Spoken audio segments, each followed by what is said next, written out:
अस्सलाम वालेकुम। आप देख रहे हैं पीए न्यूज एचडी और मैं हूं आपके होस्ट सादिया बतूल।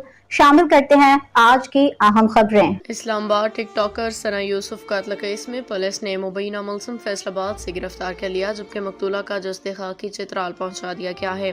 पुलिस हुकाम के मुताबिक मुलजिम उमर हयात का मकतूला सना यूसुफ के साथ रब्ता था और वो खुद भी टिकटॉकर है।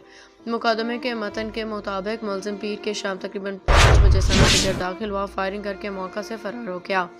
कत्ल का मुकदमा इस्लामाबाद के थाना संबल में मकतूला की वालिदा की मदायत में दर्ज किया गया। मुलजिम की फायरिंग से सना के सीने में 2 गोलियां लगी, उन्हें फौरी तौर पर अस्पताल मुंतकिल किया था। वो जख्मों की ताब न लाते हुए दम तोड़ गईं। हुकाम के मुताबिक पुलिस ने मकतूला सना यूसुफ और मुलजिम उमर हयात के मोबाइल फोन तहमील में ले लिए हैं, जिनका फोरेंसिक करवाया जाएगा। मोबाइल फोन की CDR के हसूल के लिए भी रुजू कर लिया गया।